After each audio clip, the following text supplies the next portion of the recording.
मन में ख्याल आए थे क्या कि हम भी जो है यूपीएससी क्रैक करेंगे और एक आईएएस आईपीएस बनेंगे? चाहता था क्रिकेटर बनूं, और ये वो दौर था जब सुनील गावस्कर साहब रिटायरमेंट की तरफ थे, लेकिन तब तक तेंदुलकर साहब आ गए और मुझे लगा कि शायद अब जगह है नहीं। क्लासेस वगैरह लोग बहुत बंक किया करते थे उस समय, स्कूल में पढ़े या फिर कहीं गए? बहुत किया है। अच्छा, क्लासेस बहुत बंक किया है। इनफैक्ट 11-12 में हम लोग बहुत क्लासेस बंक करते थे। तो इतने बड़े मतलब पद पे जा करके फिर जो है आप जो है मतलब ये सब चीज़ छोड़ते गए और एमबीबीएस, आईआरएस, आईपीएस, फिर IRS. Some of the best surgeons हमें सिखाते थे, पढ़ाते थे, तो उनको देख के लगता था कि परहैप्स इतना बढ़िया मैं अपने हाथों से सर्जरी नहीं कर पाऊँ। तो मुझे लगा कि शायद मुझे कुछ और ट्राई करना चाहिए, और फिर हमने सिविल सर्विसेज हमेशा से जहन में था।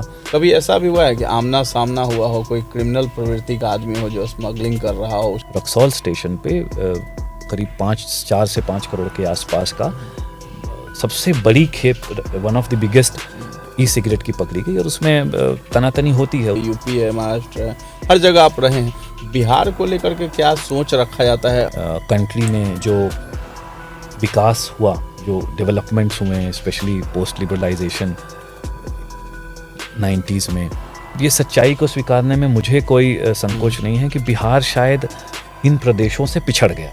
70 इंजीनियरिंग कॉलेज हैं बिहार में, या 80 हैं, मुझे एग्जैक्ट नंबर नहीं पता, बट इसी के आसपास हैं। महाराष्ट्र में 1000+ हैं, और दोनों की पॉपुलेशन सेम है। जीएसटी का फायदा क्या हो रहा है? मतलब रोड्स का नेटवर्क पूरे प्रदेश में, पूरे देश में संभव हो पाया है। तो ये सब तभी संभव हो पाता है जब लोग ईमानदारी से अपना टैक्सेस देते हैं। नमस्कार, मैं रितेश शर्मा। न्यूज़ हार्ट के पॉडकास्ट में आपका बहुत बहुत स्वागत है। इस पॉडकास्ट की शुरुआत करने से पहले मैं आपको सदी के महानायक अमिताभ बच्चन जी की कविता की कुछ पंक्तियां सुनाना चाहता हूं। मुट्ठी में कुछ सपने लेकर भरकर जेबों में आशाएं, मुट्ठी में कुछ सपने लेकर भरकर जेबों में आशाएं, दिल में है अरमान यही कुछ कर जाएं, कुछ कर जाएं। सूरज सा तेज नहीं मुझ में, सूरज सा तेज नहीं मुझ में, दीपक सा जलता देखोगे, अपनी हद रोशन करने को तुम मुझको कब तक रोकोगे, तुम मुझको कब तक रोकोगे। तो आज के खास एपिसोड में हम एक खास शख्स से आपको रूबरू कराने जा रहे हैं, जो एक सरकारी अधिकारी के साथ ही साथ जो है समाज में कुछ कर गुजरने का आमादा भी रखते हैं, जिनके जुनून ने दर्जन भर स्कूलों की सूरत बदल दी है, हजारों गरीब बच्चों की जिंदगियां भी संवार दी है। बहुत कम ही सरकारी अधिकारी होते हैं जो अपनी तय जिम्मेदारियों से अलग समाज के लिए कुछ कर पाते हैं। केंद्रीय राजस्व सेवा के यशोवर्धन पाठक ऐसे ही हैं।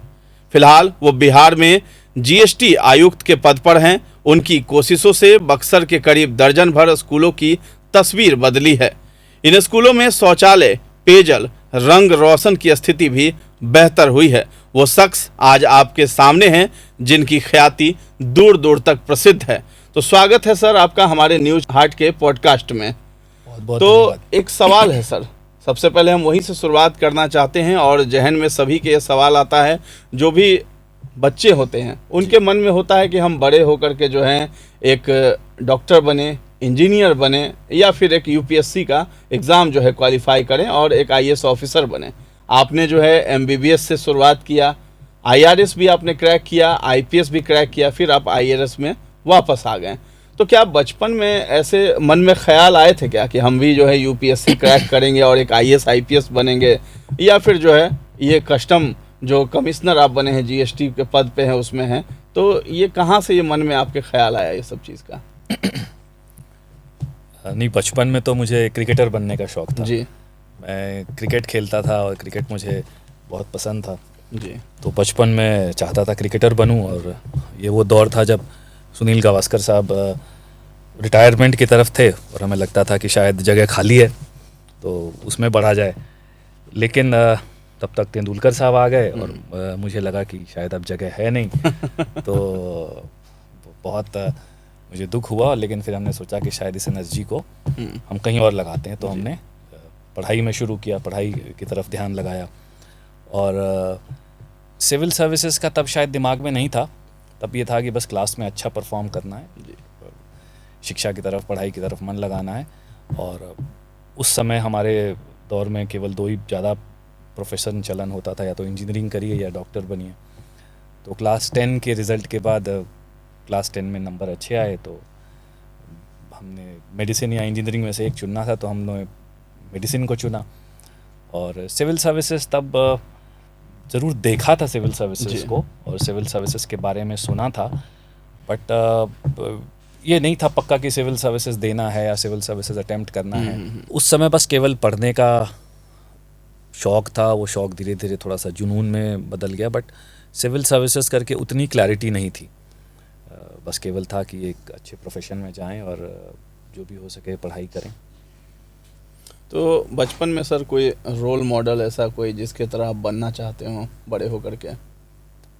बचपन में मेरे रोल मॉडल सुनील गावस्कर साहब ही थे, क्रिकेटर। हाँ, मैं क्रिकेट का बहुत शौक़ था। तो अभी भी कभी क्रिकेट वगैरह खेलते हैं, मौका मिलता है तो? नहीं, खेलना तो अब कम हो गया है, लेकिन क्रिकेट देखने का बहुत शौक़ है। अच्छा। लाइक एवरी इंडियन, क्रिकेट का हर तरह के गेम्स। क्रिकेट के शौकीन है मतलब, अब देखते हैं? हाँ, क्रिकेट देखता हूँ। अच्छा, बराबर देखते हैं? आईपीएल वगैरह में भी रुचि रखते हैं? नहीं, आईपीएल थोड़ा कम देखता हूँ, बट वनडे इंटरनेशनल्स हैं या टेस्ट ज़्यादा मैचेस हैं देखता वो देखता हूँ। अच्छा अच्छा। और सर जैसे कि स्कूल वगैरह जो आपकी स्कूलिंग हुई, वो जैसे आप बक्सर से बिलोंग करते हैं यहाँ बिहार में, तो स्कूलिंग वगैरह आपकी कहाँ से हुई, और जो है किस तरीके से आपने कहाँ कहाँ पढ़ाई की, और कैसे जो है मुंबई का सफ़र तय किया, एमबीबीएस किया, थोड़ा उसके बारे में सर विस्तार से बताइए। बक्सर मेरा पैतृक ज़िला है जी। मेरे ग्रैंडफादर वहाँ से 1940s में माइग्रेट कर गए थे। पहले वो भारत सरकार में उनकी जॉब हो गई थी, तो वहाँ से वो दिल्ली रहे कुछ दिन, और उसके बाद दिल्ली के बाद उनकी पोस्टिंग धनबाद में हो गई। जी। धनबाद उस समय में अनडिवाइडेड बिहार का हिस्सा होता था, और उनकी पोस्टिंग मिनिस्ट्री ऑफ लेबर में हो गई। तो मेरा परिवार, मेरे ग्रैंडफादर, मेरे फादर का भी जन्म धनबाद में हुआ। हम लोग धनबाद में ही, मैं भी वहीं से, स्कूलिंग मेरी वहीं से रही। एक धनबाद में डिनोबली स्कूल है, मैं वहाँ से पढ़ाई की मैंने। और धनबाद में अच्छे स्कूल थे उस समय में। हम लोग को, हमारे जो टीचर्स थे बहुत कमिटेड और इंटीग्रिटी के लोग थे। उन्होंने बहुत अच्छे से हम लोग को, स्कूल में पढ़ाई होती थी, और साथ साथ हम लोग अपना खेल कूद, बाकी जो ज्ञान विज्ञान की बातें हैं, सब स्कूल से काफ़ी कुछ सीखा हमने। और क्लास 10 वहीं से किया, हाई स्कूल। उसके बाद 11-12 भी मैंने धनबाद से किया, उसी स्कूल से। और पीएमटी की परीक्षा पास की जी। प्री मेडिकल टेस्ट कहते थे, जो आज नीट के रूप में हो गया है। और उसके बाद मुझे बॉम्बे का Lokmanya Tilak municipal medical college मिला, जो अब साइन हॉस्पिटल के नाम से ज़्यादा लोग जानते हैं उसको। और वहाँ से मैंने एमबीबीएस की पढ़ाई की। तो वो मेरे जीवन में एक चेंज था, बिकॉज तब बिहार अनडिवाइडेड होता था, धनबाद भी बिहार का ही पार्ट था। तो जब मैंने बिहार छोड़ा 1992 में, तो of course it was undivided Bihar. और बाद में बहुत दिनों तक फिर मैं बॉम्बे में एमबीबीएस किया, और एमबीबीएस के बाद मुझे लगा कि शायद सिविल सर्विसेज की परीक्षा मुझे ट्राई करनी चाहिए। और सिविल सर्विसेज मैंने 2 बार क्लियर किया, 2002 में, जिससे मुझे इंडियन रेवेन्यू सर्विसेज मिला। और उसके बाद 2004 में भी मैंने सिविल सर्विसेज क्लियर किया, उसमें मुझे इंडियन पुलिस सर्विसेज मिला। जी। मैं इंडियन रेवेन्यू सर्विसेज से रिज़ाइन करके पुलिस सर्विसेज में गया, और कुछ दिन ट्रेनिंग भी की। लेकिन फिर बाद में कुछ अपने व्यक्तिगत कारणों से मुझे ऐसा लगा कि शायद मैं जो अपना बेस्ट है वो शायद वहाँ नहीं दे पाऊँ, और मुझे वापस इंडियन रेवेन्यू सर्विसेज में आना चाहिए। तो उसके बाद मैं वापस इंडियन रेवेन्यू सर्विसेज में आ गया 2004 में। जी। और उसके बाद से मैं फाइनेंस मिनिस्ट्री में, कभी कस्टम्स में, कभी जीएसटी में, अलग अलग जगहों पे नौकरी कर रहा हूँ। तो सर जैसे एमबीबीएस आपने एग्ज़ाम दिया, तो पहले ही अटेम्प्ट में आपने निकाल लिया था? किस तरह के मतलब स्टूडेंट हुआ करते थे? ब्रिलियंट, जीनियस, जो बहुत एकदम 99%, 100% मार्क्स लाने वाले? नहीं, मैं अपने आप को कभी ब्रिलियंट और उसमें तो कैटेगरी में कभी नहीं रखता हूँ, ना कभी था मैं। हम लोग थोड़े डिसिप्लिन लोग थे, बस हार्ड वर्क थे, मेहनत करते थे, जो टीचर्स बता देते थे, जो रास्ता दिखा देते थे, उस पर विश्वास के साथ बढ़ते जाते थे। एक परसिवरेंस था, एक डिसिप्लिन था, और मेहनत था। तो कभी जैसे हम लोगों के समय ये सब बहुत स्टूडेंट्स में देखा है, हालांकि मैंने कभी नहीं किया, क्लासेस वगैरह लोग बहुत बंक किया करते थे उस समय, स्कूल में पढ़े या फिर कहीं गए, तो वो सब भी आपने किया है कभी? बहुत लाइफ में? किया है, अच्छा। क्लासेस बहुत बंक किया है। इनफैक्ट 11-12 में हम लोग बहुत क्लासेस बंक करते थे। हम्म, लेकिन साथ में ये ज़रूर कहूँगा मैं, और स्कूल में भी और कॉलेज में भी हमें टीचर्स का और स्कूल प्रशासन का डर रहता था। अगर हम करते भी थे और किसी टीचर ने देख लिया तो हम लोग के लिए वो बहुत डर रहता था मन शर्मिंदगी में। वाली बात हो जाती थी, तो डर रहता था और शरारतें करते थे हम लगता था लोग। कि ये गलत काम है, गलत हाँ, कर रहे हैं, ऐसा डर बना रहता नहीं था। गलत शायद पता नहीं लगता हाँ, था कि नहीं, ये लगता था कि पकड़े नहीं जाए, अच्छा। मतलब टीचर्स हमारे अगर देख लेंगे तो क्या सोचेंगे। क्योंकि टीचर्स से हम लोग को एक बहुत हम लोग के लिए वो बहुत रिस्पेक्टेड फिगर होते थे। तो वो थोड़ा सा परिवर्तन अब मैं देख रहा हूँ कि शायद वो रिलेशन जो एक टीचर और स्टूडेंट में हम लोग के दौर में था, शायद उसमें थोड़ा सा बदलाव आया है। जी, थोड़ा सा सर ये भी मैं पूछना चाहूँगा, जिस तरीके से आपने एमबीबीएस के बारे में बताया कि आप डॉक्टर भी बने, फिर जो है आईआरएस आपने क्रैक किया वहाँ, फिर आईपीएस भी आप बने, यूपीएससी क्रैक किया। लोगों का सपना होता है कि मैं डॉक्टर बनूँ, एमबीबीएस मतलब करके मैं अच्छा एक डॉक्टर बनूँ, आपने उसे छोड़ दिया। फिर उसके बाद आपने आईआरएस जो है वो निकाला, उसमें भी आपने उसको भी छोड़ा पहले। फिर आईपीएस जो कि एक सपना होता है लोगों का, यूपीएससी क्रैक करना, तो इतने बड़े मतलब पद पे जा करके फिर जो है आप जो है मतलब ये सब चीज़ छोड़ते गए, और एमबीबीएस, आईआरएस, आईपीएस, फिर आईआरएस, ये सफ़र मतलब कितना चुनौतीपूर्ण रहा है। जिस तरीके से आपने बड़ी सादगी से इस चीज़ को बता दिया कि हमने ये कर लिया, लेकिन इसमें चुनौतियाँ भी कई कई होंगी आपके सामने। नहीं बिल्कुल, चुनौतियाँ भी थीं, संघर्ष भी था, फेलियर्स भी थे, और उन सब का समय के हिसाब से हम लोग ने उन चैलेंजेस को स्वीकारा, और टफ समय था भी था। लेकिन जब एमबीबीएस कर रहा था तो ध्येय ये था कि एक अच्छा डॉक्टर बनना है। बट शायद 4th ईयर 5th ईयर में मुझे ये रियलाइज़ हो गया कि शायद मेडिसिन में मुझे वो, मैं कहूँगा मेरी कॉलिंग नहीं है, शायद मैं बहुत अच्छा डॉक्टर नहीं बन पाऊँ, क्योंकि मुझे लगता था कि मैं अपने हाथों से बहुत अच्छा काम नहीं कर पाता हूँ, मतलब सर्जरी में नहीं कर पा सकता था। तो मुझे लगा यार सर्जरी तो मैं कर नहीं पाऊँगा बहुत अच्छा, बिकॉज मैं देखता था, मैं जिस कॉलेज में था वहाँ हिंदुस्तान के सम ऑफ द बेस्ट डॉक्टर्स थे, सम ऑफ द बेस्ट सर्जन्स हमें सिखाते थे, पढ़ाते थे। तो उनको देख के लगता था कि परहैप्स इतना बढ़िया मैं अपने हाथों से सर्जरी नहीं कर पाऊँ। तो मुझे लगा कि शायद मुझे कुछ और ट्राई करना चाहिए, और फिर हमने सिविल सर्विसेज हमेशा से जहन में था, तो सिविल सर्विसेज ट्राई किया। फर्स्ट अटेम्प्ट में मेरा वहाँ इंडियन रेवेन्यू सर्विसेज मिल गया, बट अटेम्प्ट्स बचे थे, तो हमने दोबारा अटेम्प्ट लिया, तो इंडियन पुलिस सर्विसेज मिला। जैसा मैंने कहा, पुलिस सर्विसेज के अपने चैलेंजेस होते हैं, और मेरा काडर मणिपुर त्रिपुरा था, तो मुझे लगा कि शायद इतने लंबे समय तक मुझे मणिपुर त्रिपुरा में रहना पड़ेगा। तो वो एक मुझे लगा कि शायद एक रीज़न था कि मैंने उस पर दोबारा से विचार किया कि मणिपुर त्रिपुरा में मैं इतना लंबा टेन्योर शायद निकालने में मुझे दिक्कत हो। कुछ मेरे व्यक्तिगत रीजंस थे, कुछ पारिवारिक रीजंस थे, तो जिसकी वजह से मैं वापस फिर पुलिस सर्विसेज से रिज़ाइन करके फिर इंडियन रेवेन्यू सर्विसेज में आया। तो चीज़ें एक के बाद एक होती गई, कोई ऐसा प्लानिंग नहीं था, बट जहाँ भी थे कोशिश यही था कि अपना बेस्ट देना है, पूरी ईमानदारी से देना है, पूरी मेहनत से देना है, और जितना हो सके बेहतर करना है। अब जैसे इसमें आपके जो प्रोफेशन है उसमें बहुत सारी चुनौतियां भी होंगी, बहुत सारे दबाव भी होते होंगे, तो किस तरह का दबाव ऐसा रहता है? आप एक जीएसटी भवन में यहाँ पटना में कार्यरत हैं, कमिश्नर के पद पर हैं, तो क्या ऐसा कुछ दबाव रहता है, या फिर उसमें विभाग जो है उसमें कुछ दिक्कतें भी वैसी सामने आती हैं क्या कुछ? मैं दबाव शब्द शायद नहीं कहूँगा, दबाव ऐसा कोई नहीं रहता है।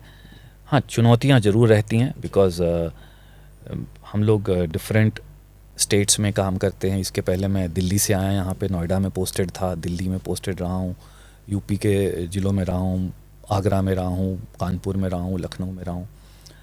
तो चैलेंजेस रहते हैं, बिकॉज़ हर जगह का एक अपना वर्किंग एनवायरनमेंट होता है।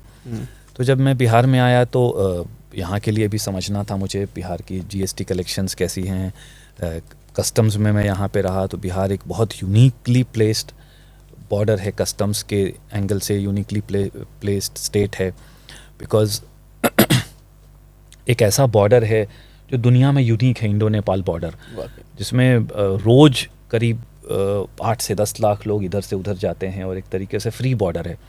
तो उस फ्री बॉर्डर के अपने चैलेंजेस हैं। हमें उसमें जो सरकार नियम बनाती है दूसरे देशों के लिए इकोनॉमिक कस्टम्स से रिलेटेड, उसको हमें गार्ड करना है, उस नियम को एनफोर्स करना है। और साथ ही जो भारत और नेपाल के स्पेशल रिलेशन है, जो इंडो नेपाल ट्रीटी की स्पेशल चीज़ें हैं, उसको भी हमें ध्यान में रखना है, उसको भी एनफोर्स करना है। तो वो एक अपने आप में चैलेंज था। और मैं करीब 1.25 साल वहाँ पे रहा और एक उसमें बहुत कुछ सीखने को मिला, बिकॉज़ बिहार के साथ जिले लगते हैं नेपाल के साथ। नेपाल की इकॉनमी का एक बहुत इम्पॉर्टेंट पार्ट है जो बिहार से होने वाले सामान से जो एक्सपोर्ट इंपोर्ट होता है उसके ऊपर निर्भर है।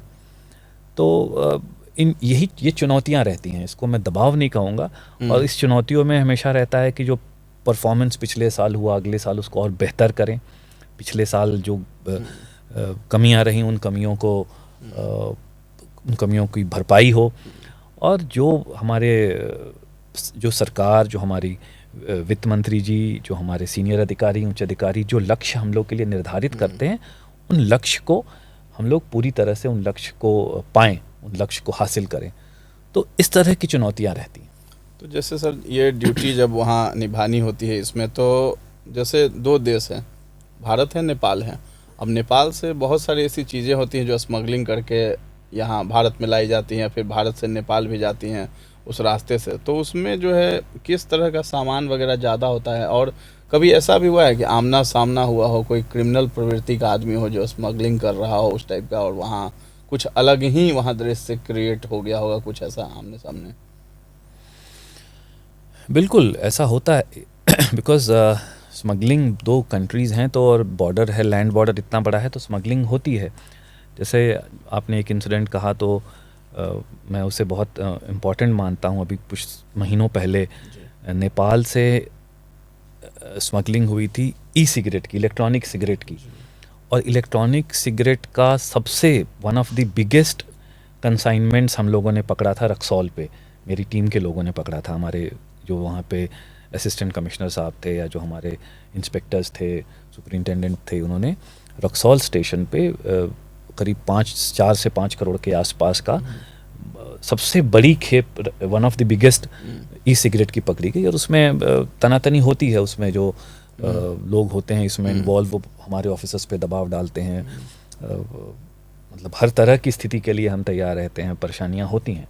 लोकल्स भी वहाँ इन्वॉल्व रहते होंगे इस सब कार्यों में? स्मगलिंग जब होता होगा तो लोकल्स का भी सपोर्ट बहुत जगह ऐसा देखा गया है। बिल्कुल होता है, बिकॉज मेजॉरिटी एज ये जो बॉर्डर है इसमें ज़्यादातर ग्रामीण एरिया है, और कुछ ऐसी चीज़ें हैं कि उसमें बिना लोकल पॉपुलेशन को, लोकल लोगों को, जो इस प्रवृत्ति के लोग होते हैं, जो स्मगलर्स होते हैं, उनको एम्प्लॉय करते हैं, उनको मिला के चलते हैं। तो अलग अलग चैलेंजेस हैं, यही शायद इसी चैलेंजेस के लिए हम लोग अपने आप को ट्रेन करते हैं। सर जैसे आप इसमें कमिश्नर है जीएसटी, तो इसमें और भी कितने तरह के पद होते हैं? और भी कमिश्नर होते हैं कस्टम में, क्या इस तरह के और भी अधिकारी होते हैं? आप हियरार्की क्या है, मतलब आपसे ऊपर भी कोई हैं, नीचे भी कोई हैं, क्या वैसा रहता है? कितने तरह के हैं अधिकारी? जी, हमारे से ऊपर हमारे चीफ कमिश्नर यहाँ बैठते हैं पटना में, और उसके बाद एडिशनल कमिश्नर्स हमारे सबऑर्डिनेट होते हैं, और जॉइंट कमिश्नर्स होते हैं, डिप्टी कमिश्नर्स होते हैं, सुपरिंटेंडेंट्स, इंस्पेक्टर्स। एक डिपार्टमेंट का सेटअप है। हमारे सिपॉयज़ होते हैं, हवलदार होते हैं, और यहाँ पे हमारे अलग अलग फॉर्मेशंस हैं। एंटी इवेजन एंड जो होता है प्रिवेंटिव के फॉर्मेशंस हैं, ऑडिट का फॉर्मेशंस है, कमिश्नर अपील का फॉर्मेशन है, और कस्टम्स का अलग फॉर्मेशन है। तो एक वैरायटी है, एक अलग अलग, सबकी अपनी जॉब निर्धारित है, सबकी अलग अपनी अपनी ड्यूटीज़ क्लियर कट मैंडेटेड है, और सब लोग अपना कार्य अपनी क्षमता के हिसाब से बेहतर करने का प्रयास करते हैं। अब जैसे कि सर आपने बताया कि वाकई चुनौतियां तो वाकई हैं, इसको आपने भी जाना है, दर्शक भी हमारे सुन रहे हैं कि क्या चीज़ है। लेकिन एक और चीज़ है कि बिहार के बारे में लोग थोड़ा अलग राय रखते हैं अलग राज्यों में। आपकी पोस्टिंग दूसरे राज्य में भी हुई है, बिहार से बाहर भी हुई है, यूपी है, महाराष्ट्र है, हर जगह आप रहे हैं। बिहार को लेकर के क्या सोच रखा जाता है? और आप जब वहाँ पे थे, दूसरे राज्य में जब एक अच्छे पद पर थे, तो वहाँ जो है आपको वहाँ पर ज़्यादा बेहतर लगता था या फिर यहाँ पटना में ज़्यादा बेहतर लग रहा है कार्य करते हुए? देखिए, बिहार मेरा गृह प्रदेश है, तो डेफिनेटली मेरे लिए हमेशा से स्पेशल रहेगा बिहार। और मैं बहुत दिनों बाद आया हूँ बिहार। वैसे मैंने कहा 1992 में मैंने बॉम्बे के लिए मैं पढ़ाई के लिए चला गया था, तो उसके बाद 2022 में मैं वापस आया, तो ऑलमोस्ट 30 वर्षों के बाद आया शायद। तो मेरे लिए तो बहुत स्पेशल है बिहार। मेरा घर है यहाँ पे, मेरा पैतृक जिला है बक्सर। लेकिन साथ साथ आपने ये भी कहा कि शायद कभी कभी हमें ये लगता है कि पिछले 40-50 वर्षों में कंट्री में जो विकास हुआ, जो डेवलपमेंट्स हुए हैं, स्पेशली पोस्ट लिबरलाइजेशन 90s में, उसमें शायद बिहार जो हमारे दूसरे प्रदेश हैं, बिकॉज हम लोग फाइनेंशियल सर्विसेज से हैं, हम लोग देश की इकॉनमी पे हम लोग की नज़र रहती है, तो जैसे हम दूसरे प्रदेश देखते हैं, गुजरात देखते हैं, महाराष्ट्र देखते हैं, तमिलनाडु देखते हैं, कर्नाटक देखते हैं, राजस्थान देखते हैं, तो ये सच्चाई को स्वीकारने में मुझे कोई संकोच नहीं है कि बिहार शायद इन प्रदेशों से पिछड़ गया। बिहार की इकॉनमी इन प्रदेशों से पीछे हो गई। बिहार में जो चीज़ें होनी चाहिए थी, शायद हम लोग को लगता है, ये मेरी व्यक्तिगत राय है ये, कि शायद उस पेस से नहीं हो पाया जो जीडीपी जिस तरीके से बढ़ना चाहिए था। बिहार की पॉपुलेशन आई थिंक 13-13.5 करोड़ है, और महाराष्ट्र की पॉपुलेशन भी शायद इतनी है, 13-13.5 करोड़। बट बिहार की जीडीपी का साइज 9.5 लाख करोड़ है, और महाराष्ट्र की जीडीपी का साइज 45 लाख करोड़ है। बहुत ज़्यादा डिफरेंस है। एक बहुत बड़ा गैप है। मैं महाराष्ट्र को इसलिए ले रहा हूँ बिकॉज महाराष्ट्र इंडिया में सबसे बड़ा स्टेट है जीडीपी के साइज़ के हिसाब से। तो एक गैप तो है, इसको हम नकार नहीं सकते। उसके कारण क्या हैं? कुछ भौगोलिक कारण हैं, कुछ हिस्टोरिकल कारण हैं, कुछ और भी कारण हैं। बट साथ में बिहार को हम लोग और कैसे बेहतर कर सकें, जो हम जैसे लोग हैं जो बिहार से निकल के बाहर में, जिन्होंने अपने जॉब में, अपनी फील्ड में, अपने प्रोफेशन में कुछ काम किया है, हम लोग इस पे चिंतन करते हैं। मेरे बहुत से दोस्त हैं पूरी दुनिया में हैं बिहार से, जो डॉक्टर्स हैं, इंग्लैंड में हैं, अमेरिका में हैं, जो काम कर रहे हैं। तो थोड़ा हम लोग को लगता है कि बिहार और बेहतर होना चाहिए। बिहार में जैसे सिंपली मैं आपको बताऊं तो हमें लगता है कि बिहार में पहले तो एक वर्ल्ड क्लास सिटी होनी चाहिए। जब वो शहर जैसे बेंगलोर है, जैसे हैदराबाद है, पटना को भी उसी की बराबरी का शहर होना चाहिए। आखिर हम क्यों पिछड़ रहे हैं? तो इस तरह की हम लोग की थॉट्स आती हैं, और ये मुझे लगता है इस तरह की थॉट्स आएँ, यहीं से बेहतरी का रास्ता शुरू होता है। तो आज आईटी रेवोल्यूशन पूरी दुनिया में चल रहा है, डिजिटल रेवोल्यूशन। हम लोग उसमें कहाँ पिछड़ गए? क्या कारण है कि कर्नाटक, बेंगलोर, हैदराबाद, तेलंगाना आज दुनिया को इतनी बड़ी तादाद में आईटी सर्विसेज एक्सपोर्ट कर रही हैं? आज सिलिकॉन वैली, जो कैलिफोर्निया अमेरिका की सबसे बड़ी प्रदेश है इकोनॉमिकली, उसको इंडिया के लोग का उसमें बहुत इम्पोर्टेंट योगदान है। तो बिहार के लोगों का भी है। आईटी में बिहार से बहुत बच्चे जाते हैं, बट एज अ स्टेट हम लोग उसको बिहार के विकास में, बिहार के डेवलपमेंट में, और बिहार के जो बिहार की स्थिति होनी चाहिए इकोनॉमिकली, उसको और कैसे बेहतर कर सके, इन सब बातों पे चिंतन होता है। क्या लगता है सर, बिहार में क्या शिक्षा व्यवस्था इसका कारण है? बिहार इतना डेवलप नहीं कर रहा है, क्या लोग शिक्षित नहीं हैं? देखिए, शिक्षा तो एक बहुत महत्वपूर्ण कारण है ही, इसमें कहीं कोई डाउट नहीं है। बिकॉज आप कोई भी डेटा उठाकर देखेंगे, जैसे मैंने अभी आईटी के ऊपर, इंफॉर्मेशन टेक्नोलॉजी के ऊपर ही बात कर रहा था, तो बिहार के जो इंजीनियरिंग कॉलेजेस हैं, नंबर ऑफ इंजीनियरिंग कॉलेजेस, हम अभी क्वालिटी में बाद में जाते हैं, बिहार में और महाराष्ट्र में बहुत फ़र्क है। महाराष्ट्र में 1000+ इंजीनियरिंग कॉलेजेस हैं, मुझे लगता है बिहार में 60-70 इंजीनियरिंग कॉलेजेस ही होंगे। तो जहाँ इतना बड़ा गैप है, 70 इंजीनियरिंग कॉलेज हैं बिहार में, या 80 हैं, मुझे एग्जैक्ट नंबर नहीं पता, बट इसी के आसपास हैं। महाराष्ट्र में 1000+ हैं और दोनों की पॉपुलेशन सेम है करीब करीब, तो गैप तो है ही। और प्राइमरी स्कूल की एजुकेशन, सेकेंडरी स्कूल की एजुकेशन और भी बहुत सी चीज़ें हैं। ये मतलब एक चिंतन का विषय है, एक डिबेट का विषय है, एक जानकारी का विषय है कि with in the same country, एक देश के अंदर ही क्या इतना गैप होना सही है क्या? हमारे जो दूसरे प्रदेश हैं जहाँ मैंने काम किया है, गुजरात में देखता हूँ, महाराष्ट्र देखता हूँ, हरियाणा देखता हूँ, दिल्ली देखते हैं, नोएडा देखते हैं, तो क्या कारण है कि बिहार से लोग वहाँ जाके काम करते हैं और दूसरे प्रदेशों के लोग बिहार में आके काम नहीं करते?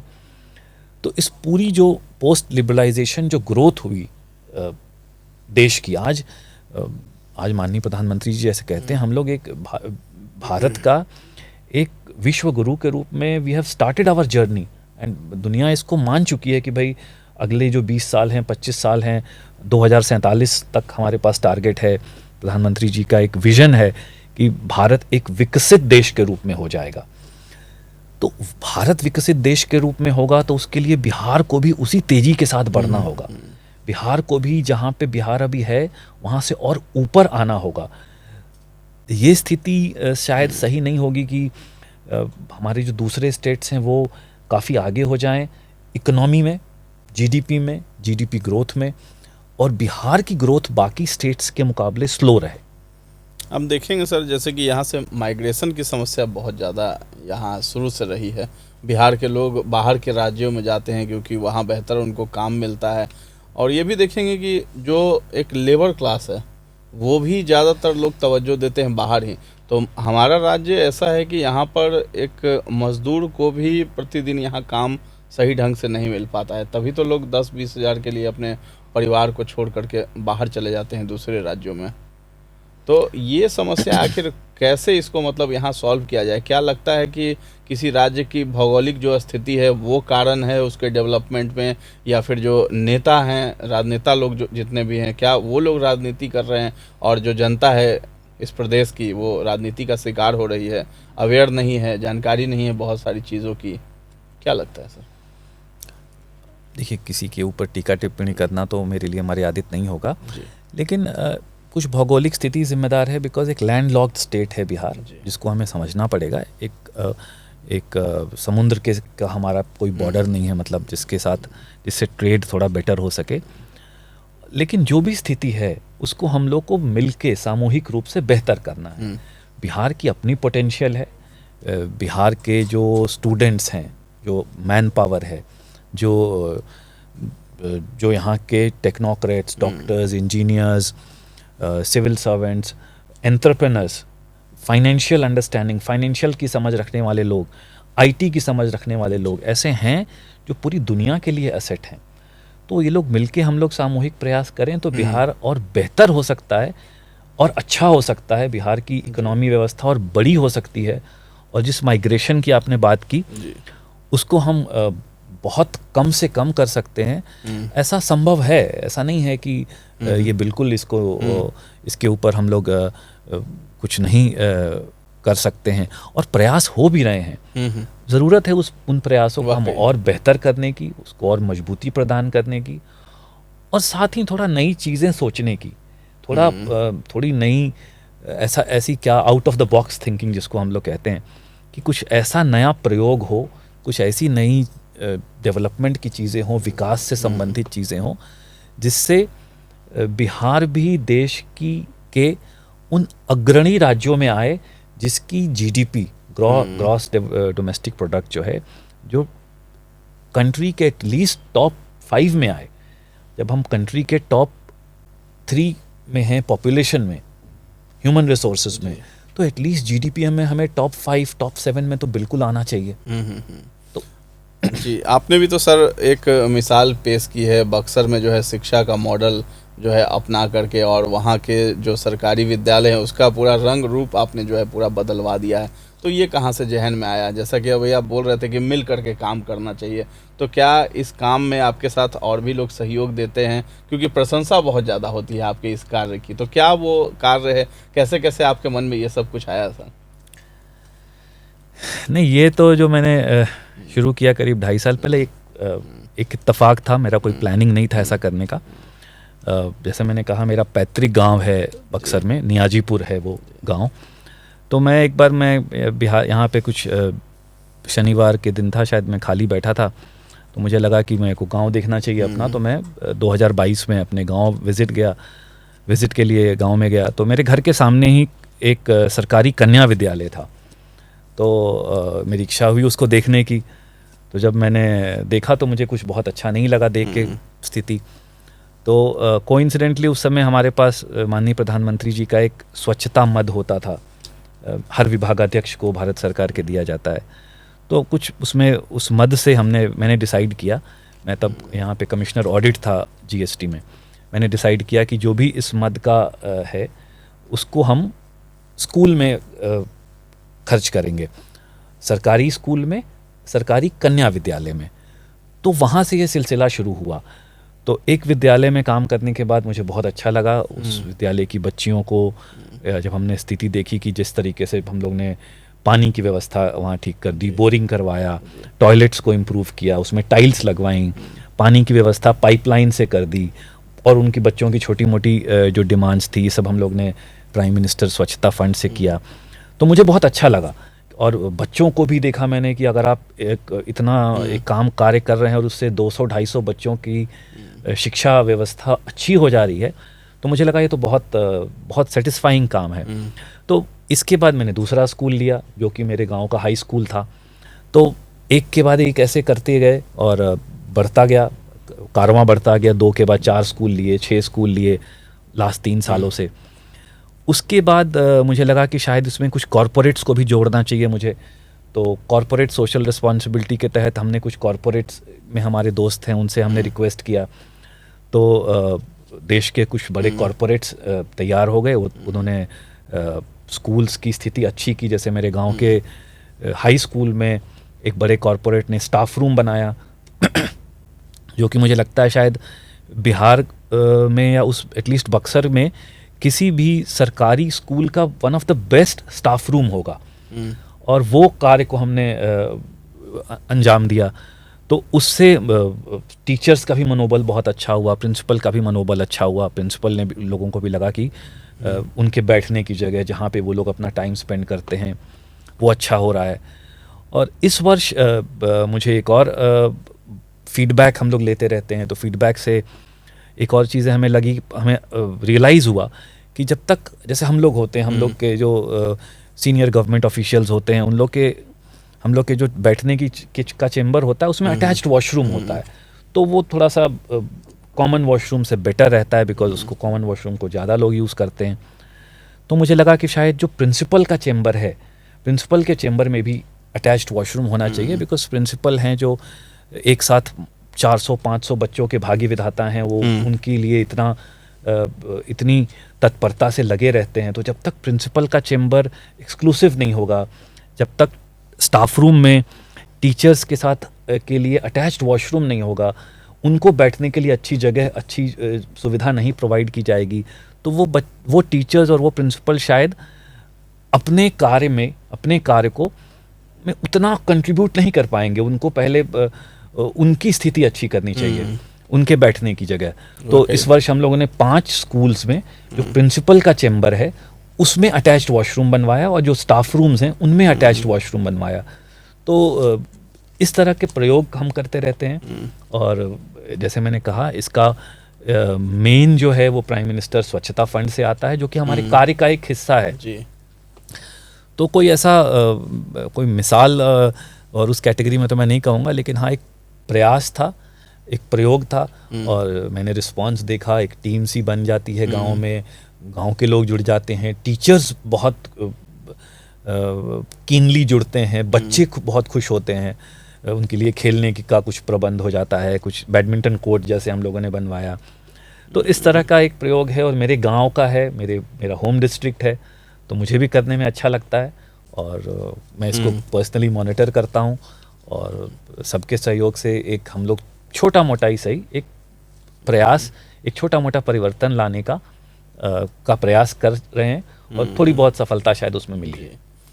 तो सर, 1 जुलाई जीएसटी डे था, तो जीएसटी से बिहार के लोग क्या समझते होंगे? जैसा कि लगता है कि जीएसटी, बहुत लोगों को लगता है कि हम तो भाई कर दे रहे हैं, टैक्स भर रहे हैं, लेकिन जीएसटी का फ़ायदा क्या हो रहा है? राज्यवासियों को उसका फ़ायदा क्या मिल रहा है? और बहुत ज़्यादा टैक्स है, इसकी चर्चा भी सोशल मीडिया पर बहुत जगह होती है, हर जगह, कि भाई जीएसटी, हर चीज़ में हम जीएसटी देते हैं लेकिन उसका फ़ायदा नहीं मिल रहा है। तो लोग कैसे इसको समझेंगे, जीएसटी क्या चीज़ है?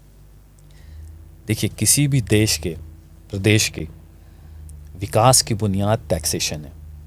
जब तक सरकार के पास एडिक्वेट टैक्सेशन नहीं होगा, सरकार जो भी कल्याणकारी काम है जनता के लिए, लोगों के लिए, वो उसी के बेस पे करती है, उसी टैक्स से करती है। आज जो सब लोग जीएसटी भरते हैं, आज हम अपने प्रदेश में, बिहार में भी देखें या पूरे देश में, जो रोड्स की स्थिति है, मतलब हाईवेज का जो डेवलपमेंट आज से 30 साल 25 साल पहले था और आज है, उसमें ज़मीन आसमान का फ़र्क आ गया है। इतने अच्छे हाईवेज हैं। आज हम यहाँ से पटना से गया जाते हैं, प्रॉपर 4 लेन हाईवे है। पटना से मैं बक्सर जाता हूँ, प्रॉपर 4 लेन हाईवे है। ऐसे ही मतलब रोड्स का नेटवर्क पूरे प्रदेश में, पूरे देश में संभव हो पाया है। तो ये सब तभी संभव हो पाता है जब लोग ईमानदारी से अपना टैक्सेस देते हैं। आप एयरपोर्ट्स की स्थिति देखिए, बिहार में आज 3 एयरपोर्ट्स फंक्शनल हैं और जैसा हम लोग पढ़ रहे हैं आगे 5 एयरपोर्ट्स और आने वाले हैं। तो किसी भी देश की, प्रदेश की जो बुनियादी चीज़ें हैं, जो इंफ्रास्ट्रक्चर से रिलेटेड सुविधाएं हैं, वो तभी इम्प्रूव होती हैं जब उसके पास ऑप्टिमम मात्रा में टैक्स का कलेक्शन आता है। तो आज सबसे मेजर कलेक्शन जो स्टेट का है टैक्सेशन के रूप में, वो जीएसटी के थ्रू ही है, इनकम टैक्स, डायरेक्ट टैक्सेस में है। तो ये जो सारा जीएसटी कलेक्शन होता है, इसका एक फार्मूला के तहत स्टेट्स को और सेंटर को निर्धारित किया जाता है दोनों के पास, और सारी इंफ्रास्ट्रक्चर की, डेवलपमेंट की, विकास की, सुरक्षा की, हम लोग स्कूल्स की बात अभी कर रहे थे, तो वो उन स्कूल्स को बेहतरी के लिए सरकार जीएसटी के ही पैसे से वहाँ लगाती है और उनको बेहतर करती है। तो किसी भी प्रदेश की, किसी भी देश की जो विकास की बुनियाद है, वो टैक्सेशन ही है।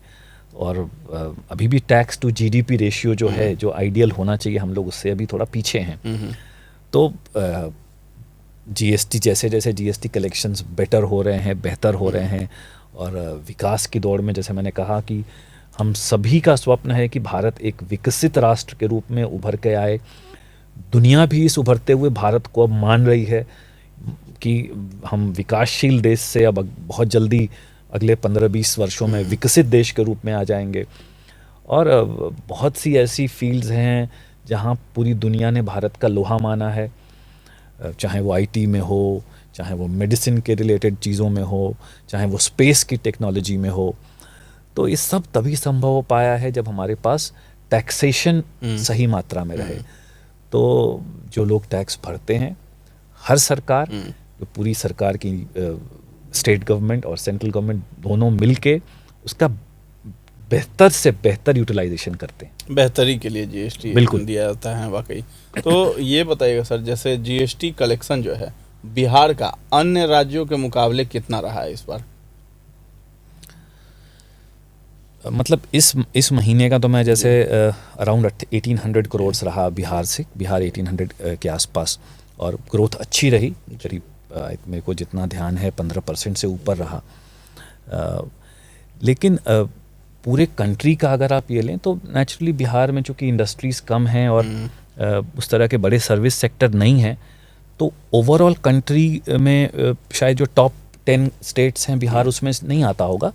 बट उसका एक फॉर्मूला है, गवर्नमेंट, सेंट्रल गवर्नमेंट और जीएसटी काउंसिल मिलके उसको डिस्ट्रीब्यूट करते हैं।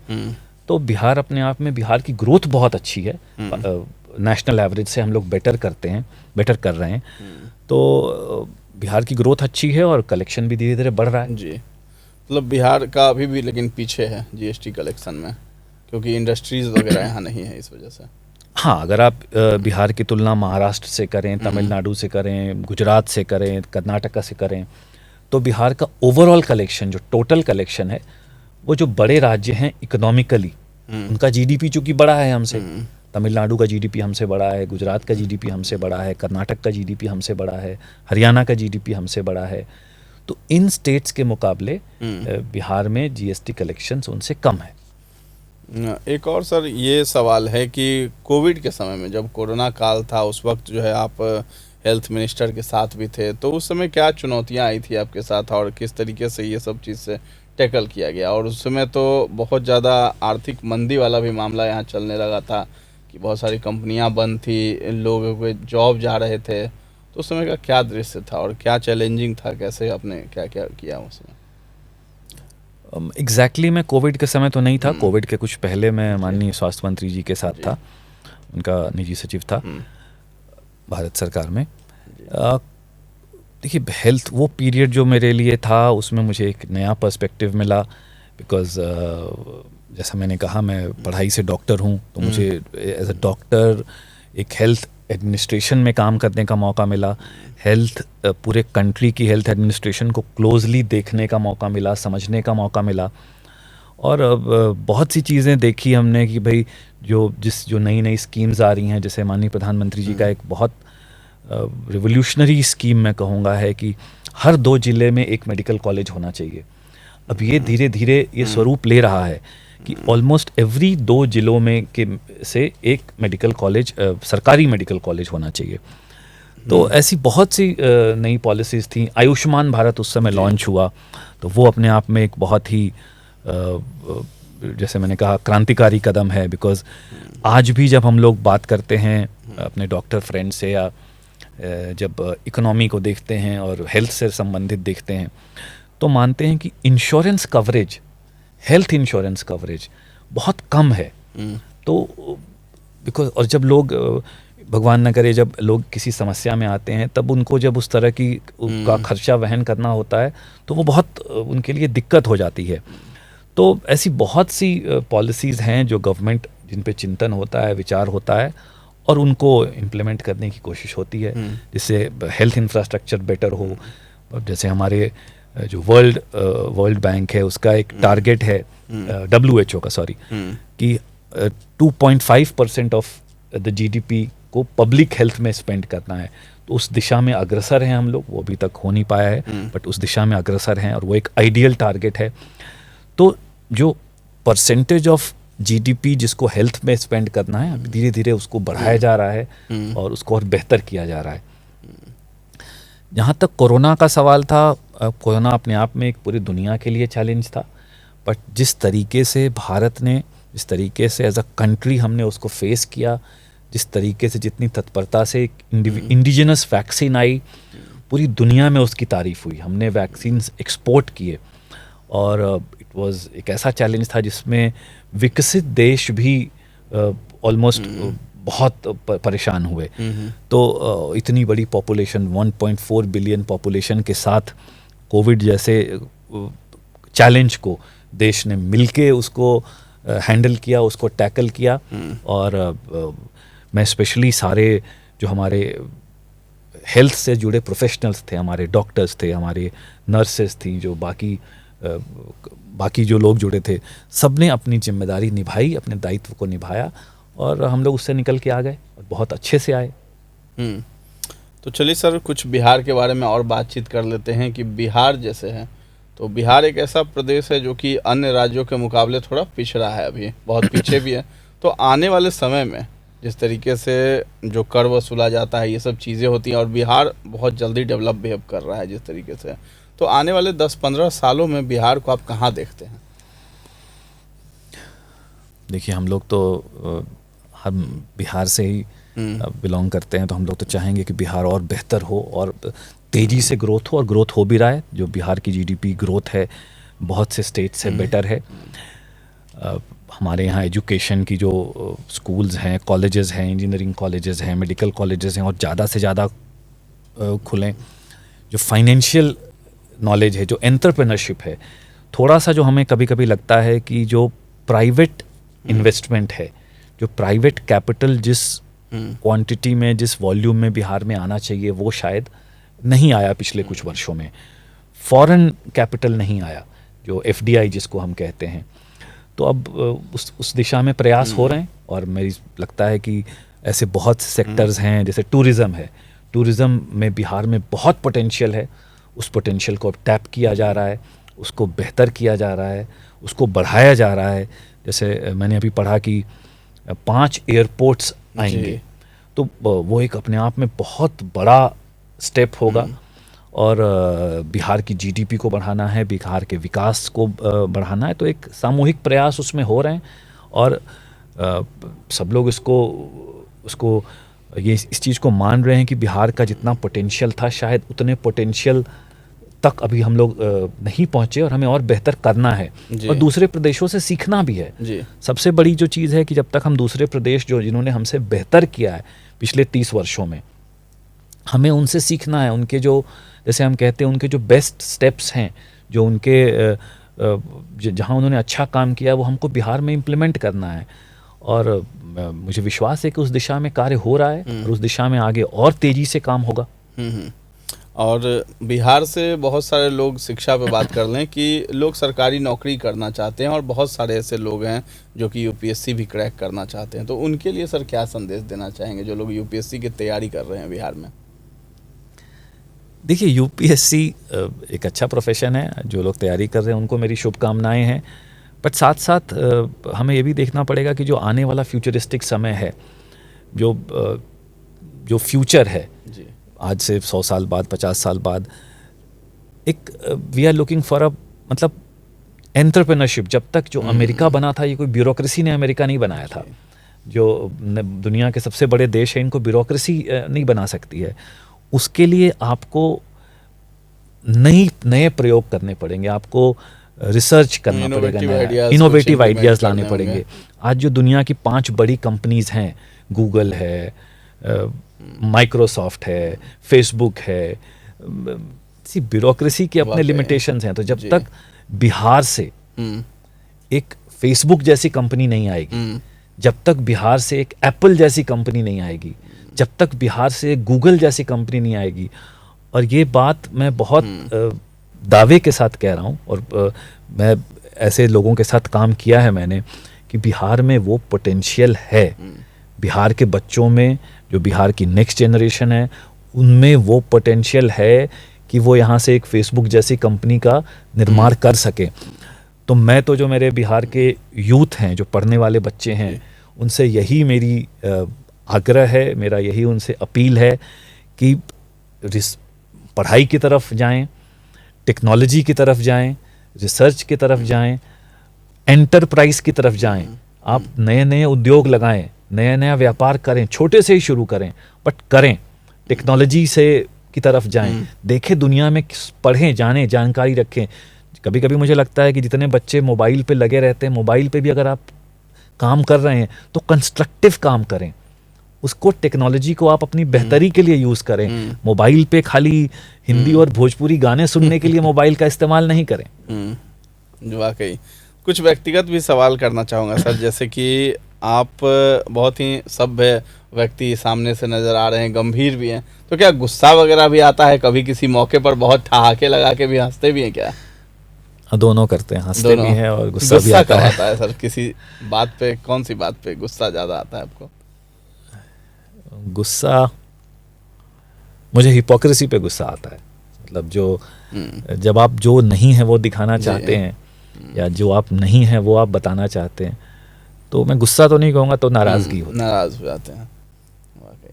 और जब लास्ट टाइम जैसे हंसी मजाक जो है दोस्तों के बीच, अभी भी संपर्क में होंगे, जो स्कूल लाइफ में होंगे या फिर जो साथ में जो अधिकारी होंगे, तो क्या हंसी मजाक भी होती है कि बस गंभीर रह करके काम करने में? बहुत हंसी मजाक होती है। और मेरे कॉलेज के सर्विसेज में, अदरवाइज भी सोशल में, बिजनेस सर्कल्स में, और मेडिसिन के सर्कल्स में, स्कूल के बहुत से दोस्त हैं जो हम लोग अक्सर बैठते हैं, और हर तरह के विषय पे, बिहार, जैसे मैं, चूँकि स्कूलिंग मेरी बिहार से रही, तो बिहार के विषय पे, फिर मेरा कॉलेज महाराष्ट्र से रहा, बॉम्बे से रहा, तो बॉम्बे के विषय पे, वहाँ पे मैंने देश की अर्थव्यवस्था को बहुत क्लोजली देखा, तो उन विषयों पे, फिर उसमें से बहुत से लोग विदेशों में हैं, तो विदेशों में क्या हो रहा है, टेक्नोलॉजी में क्या हो रहा है, जो हमारे बिहार के डॉक्टर्स हैं अमेरिका में क्या कर रहे हैं, दिल्ली में है। तो ऐसी बहुत सी विषय हैं जिन पे चर्चा होती है और तरह तरह के लोगों से मिलने का मौका मिलता है, सीखने का मौका मिलता है। जो लोग मेहनत करके एक नए नए आयाम पे पहुँचे हैं उनसे सीखते हैं। किताबें वगैरह भी पढ़ते हैं क्या सर? और साहित्य वगैरह जो है, कौन से साहित्यकार अच्छे लगते हैं? हाँ, किताबें पढ़ते हैं। किताबें मुझे नॉन फिक्शन का ज़्यादा शौक़ है, फिक्शन थोड़ा कम पढ़ता हूँ। और अभी हमने 2 बुक किताबें, जैसे हमारे जो विदेश मंत्री जी हैं श्री जयशंकर जी, उनकी 2 किताबें हैं, दोनों को मैंने पढ़ी है।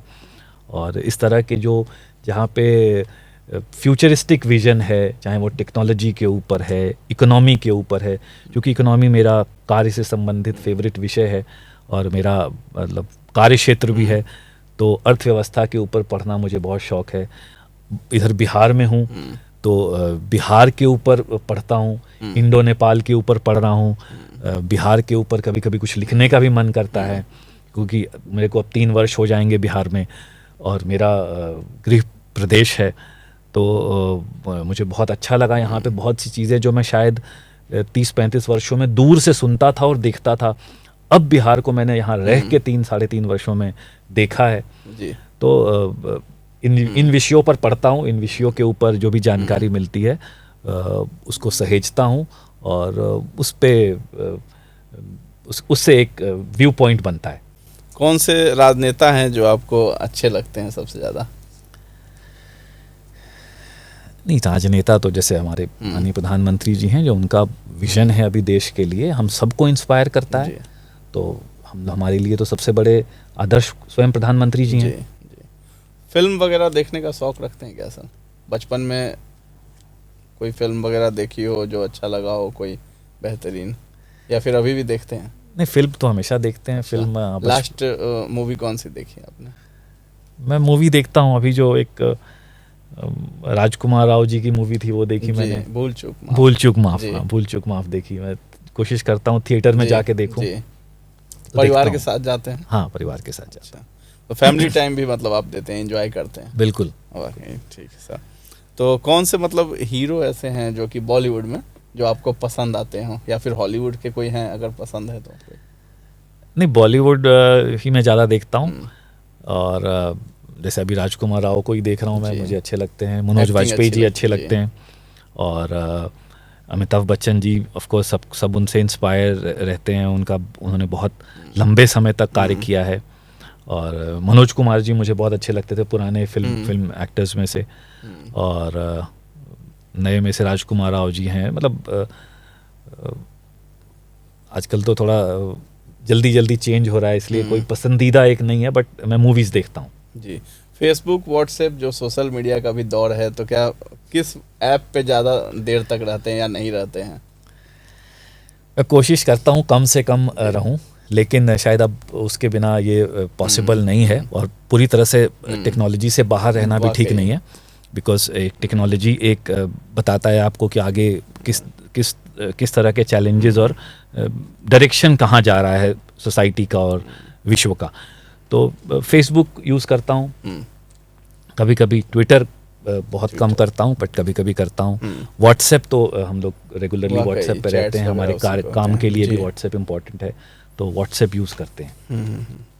सर, एक और बात है कि आपको जो है, आप बिहार में आपका पैतृक जो है गांव रहा है, बक्सर रहा है, तो ये आपको मतलब इस पे गर्व होता है क्या कि बिहार से आप जुड़े रहे हैं शुरुआती दौर से, और अब जो है आपका कार्य क्षेत्र यही है, आप जो है फिर से पटना में आए हैं और कार्य कर रहे हैं बिहार के लिए? 200% बिल्कुल। ये तो एक मेरे लिए गर्व की बात है। I am very proud of being a Bihari. इसमें मुझे कहीं कोई बाहर जाते होंगे तो गर्व से कहते होंगे? बिल्कुल, एवरीबॉडी नोज। मतलब मेरे सर्कल में they take me as like that, कि मुझे कहते हैं कि नहीं भाई ठीक है।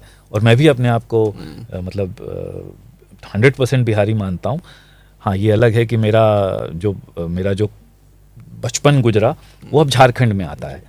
तो बट मैंने जब बिहार छोड़ा था 1992 में, तो इट वाज अनडिवाइडेड बिहार ही था। तो अब उसको आप जैसे भी लें, मुझे और मेरा पैतृक जो है वो बिहार में है जी। तो ये आई थिंक जो मॉडर्न जिस तरीके की हमारी देश में डेवलपमेंट हुआ, एक पर्टिकुलर स्टेट का मूवमेंट हम लोग करा है। अब मैं काफ़ी दिनों से नोएडा में रह रहा हूँ, तो चेंजेस हैं, but my roots are in Bihar, उसमें कहीं कोई संशय है ही नहीं। एक अंतिम सवाल भी आपसे कर लेते हैं सर कि जैसे बिहार की सबसे बड़ी ताकत जो है और सबसे बड़ी चुनौती क्या, किस चीज़ को मानते हैं? बिहार की सबसे बड़ी ताकत बिहार के यूथ हैं, बिहार के जो मैन पावर है, एजुकेटेड मैन पावर, वो मैन पावर अगर पढ़ाई कर ले तो बिहार में सिलिकॉन वैली के बराबर की संस्था यहाँ पे एस्टैब्लिश हो सकती है। इतनी बड़ी मैन पावर है। और जो बिहार की सिविलाइजेशन रही है, जो बिहार का इतिहास रहा है, जो हेरिटेज रहा है, ईसा के 600 वर्ष पूर्व गौतम बुद्ध इसी प्रदेश में यहीं से उन्होंने ज्ञान प्राप्त किया। तो बिहार का इतना पुराना हेरिटेज है, इतनी पुरानी सिविलाइजेशन है। मतलब आप जब हम पाटलिपुत्र की बात करते हैं तो बिंबिसार, अजातशत्रु, सम्राट अशोक, चंद्रगुप्त मौर्य, ये सब चाणक्य जिन्होंने पहली ट्रीटाइज ऑन अर्थशास्त्र जो लिखी कि मतलब हाउ गवर्नमेंट कैसी फंक्शनिंग होनी चाहिए, वो भी ईसा से 300 वर्ष पूर्व की बात करें तो उस समय ये सिविलाइजेशन अपने चरम पे था। तो ये जरूर एक चिंतन की बात है कि ऐसा क्या हुआ कि वहाँ से हम जहाँ पे आज हैं वहाँ पे आ गए। लेकिन सबसे बड़ा हमारा पोटेंशियल भी यही है, सबसे बड़ी हमारी ताकत भी यही है। चैलेंज यही है कि जो हमारे पास पोटेंशियल है इसको हम सही जगह पे कैसे चैनलाइज करें। जो बिहार के यूथ के पास जो टेक्नोलॉजी की पावर है, जो एजुकेशन है, क्या वो उनको नहीं मिल पा रही है? बिकॉज जैसे मैंने कहा, आपके पास मोबाइल है तो उस मोबाइल का प्रयोग इनोवेशन के लिए भी कर सकते हैं, और उस मोबाइल का प्रयोग आप भोजपुरी गाने और हिंदी गाने और केवल रील बना के और समय जाया करना ही मैं उसको कहूँगा, समय जाया करने के लिए भी कर सकते हैं। तो चॉइस आपके पास है, आपको कहाँ जाना है। तो कुछ हद तक जो बिहार की ये जो व्यवस्था है उसके लिए हम लोग भी जिम्मेदार हैं जो हम बिहार में रहते हैं। बिकॉज थोड़ा हमें जो शिक्षा को की स्थिति है उसको हम लोगों ने बेहतर करने के प्रयास में और प्रयास करना चाहिए था, वो शायद उतना लेवल नहीं हो पाया। बिहार में बहुत ज़्यादा पोटेंशियल है और यहाँ जो है युवा ही कुछ कर गुजर सकते हैं बिहार में। बिल्कुल, बिहार में अनलिमिटेड पोटेंशियल है और बिहार के युवा ही अगले 50 साल 100 साल में बिहार को पूरी तरह चेंज कर सकते हैं। जी, तो आपका बहुत बहुत धन्यवाद है सर, हमारे पॉडकास्ट में आपने कीमती समय निकाला और हमारे साथ जुड़े हैं। और आपके जो प्रेरणादायक जो ये विचार हैं युवाओं के लिए ख़ास करके बहुत ज़्यादा आकर्षित करने वाले हैं और युवाओं को फॉलो भी करना चाहिए। एक ऊंचे पद पर रहते हुए कितनी शालीनता से जो है वो ज़मीन से जुड़े भी हैं और विद्यालय का जो है पूरा रंग रूप भी बदलवाने में सक्षम रहे हैं। और जो इनसे प्रेरणा सभी को मिलती रहती है और युवाओं के लिए ख़ास करके जो है ये ख़ास जो है प्रोग्राम हमने आज रखा था यशोवर्धन पाठक जीएसटी कमिश्नर है उनके साथ। तो आपका बहुत बहुत धन्यवाद है सर। और ये जो एपिसोड है आपको कैसा लगा है हमें कमेंट सेक्शन में जा कर के ज़रूर बताइएगा। कुछ सुझाव है अगर दर्शकों आपके पास तो आप हमें ज़रूर बताइएगा। और इस खास कार्यक्रम में जुड़ने के लिए आपका बहुत बहुत धन्यवाद है। बहुत बहुत धन्यवाद।